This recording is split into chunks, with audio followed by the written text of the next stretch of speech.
യോസഫിൻ്റെ ജീവിതത്തിൽ സഹോദരങ്ങൾ അടച്ച വഴി ദൈവം രാജധാനിയിലേക്ക് തുറന്നു. ദാനിയേലിൻ്റെ ജീവിതത്തിൽ സിംഹങ്ങളുടെ കൂട്ടിലേക്ക് തുറന്നിട്ട വഴി ദൈവം ഉന്നതമായ പദവിയിലേക്ക് തുറന്നു. ആമേൻ.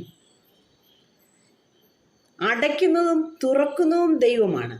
അതുകൊണ്ട് തന്നെ വാതിലിൻ്റെ പരമാധികാരി ദൈവം തന്നെയാണ്. യോശുവയുടെ മുൻപിൽ എരിഹോ പട്ടണത്തിൻ്റെ വാതിലടഞ്ഞപ്പോൾ വിജയത്തിലേക്ക് ദൈവം യോശുവയെ നടത്തി. നമുക്ക് വിശ്വാസത്തോടെ യാത്ര ചെയ്യാം അനുഗ്രഹത്തിൻ്റെ വാതിലിലേക്ക്, ശുശ്രൂഷയുടെയും കൃപയുടെയും വാതിലിലേക്ക്. നാം വിശ്വാസത്തോടെ പോകുന്നെങ്കിൽ നിശ്ചയമായും അനുഗ്രഹം പ്രാപിക്കും. ഒരു കാര്യം പറയട്ടെ, മനുഷ്യൻ തുറക്കുന്ന വഴികൾ എന്തിലെങ്കിലും നാം ഡിപ്പെൻഡഡ് ആയിട്ടുണ്ടെങ്കിൽ അതിന് കുറച്ച് സമയത്തെ പരിധിയേ ഉള്ളൂ, കുറച്ച് സമയത്തെ കാലയളവേ ഉള്ളൂ, അത് അടയ്ക്കപ്പെടും. ദൈവം തുറക്കുന്ന വഴി ഒരു നാളും അടയ്ക്കത്തില്ല. ആമേൻ.